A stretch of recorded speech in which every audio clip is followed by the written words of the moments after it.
The Tenement Museum in Lower Manhattan pays tribute to those often invisible citizens of America, immigrant workers who struggled through poverty to make a place for themselves in a new land, one that claimed to welcome outsiders but offered many obstacles along the way. A new exhibit explores the identities of those left out and left behind and why it's relevant today.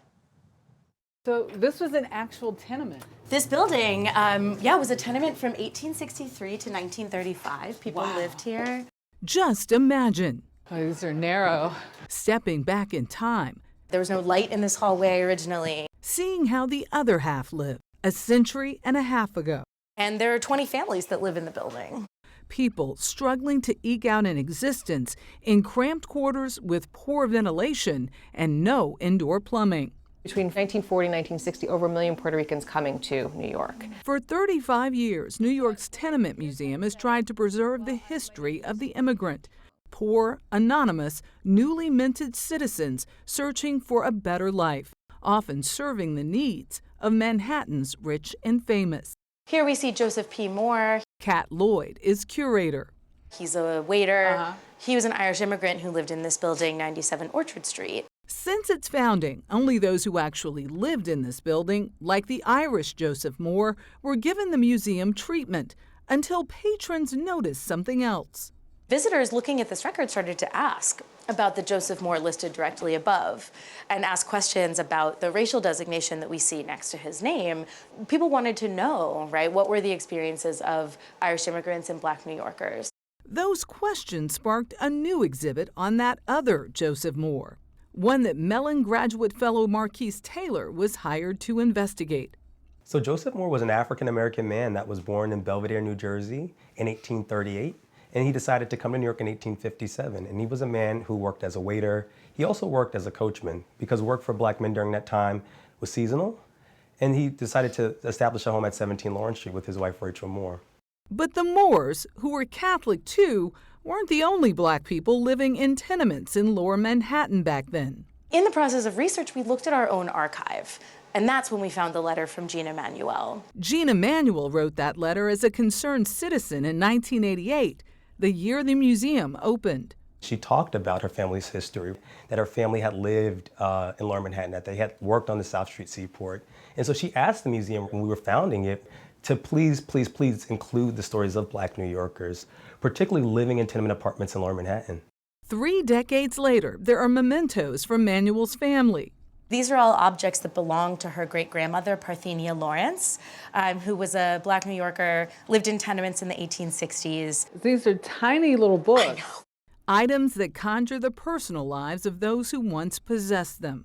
Maybe most important is this object in the center here, this book of Abraham Lincoln's speeches. And to think about a book of Abraham Lincoln's speeches being read in a tenement home, that's so different than how we tend to learn about the Civil War. We wanted to know what were the conversations among free Black New Yorkers in the 1860s as these changes in the nation were taking place. It turns out that Gina Manuel's ancestors and the Moores were actually neighbors. Front building and back building of the same exact address in 1870. And so almost certainly they knew each other, would have seen each other in the courtyard, and that really inspired us to dig into this neighborhood further. It led them to Moore's long-lost relative.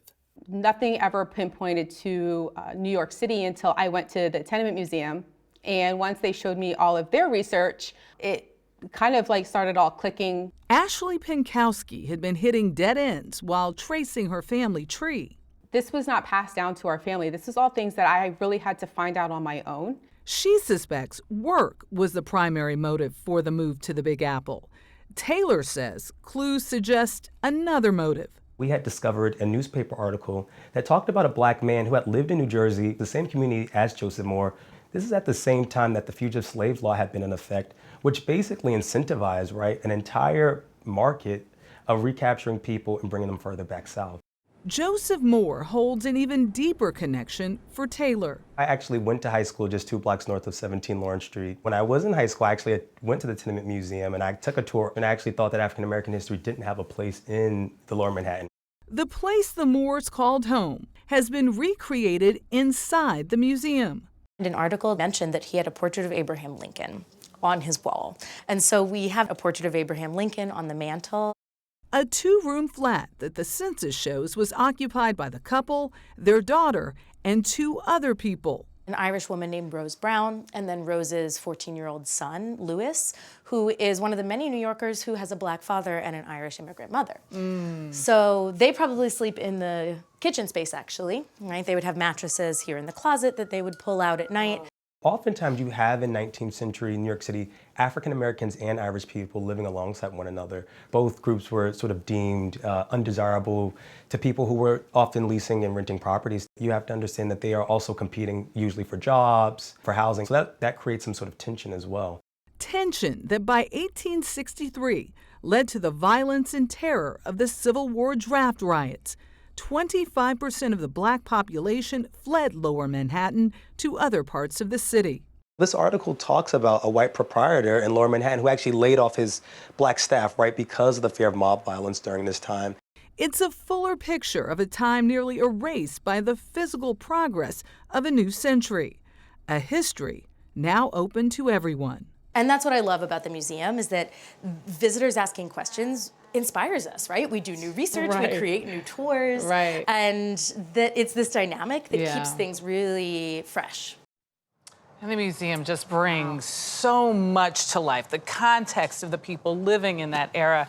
I tell you, it really gives you a sense of how we all got together and sometimes didn't. So many stories, and that letter of asking, please don't forget them. I thought that was really... And I like that they keep learning, too, when visitors ask them questions. It leads them to learn more. Certainly does. Yeah, fascinating story. Thank you, Michelle.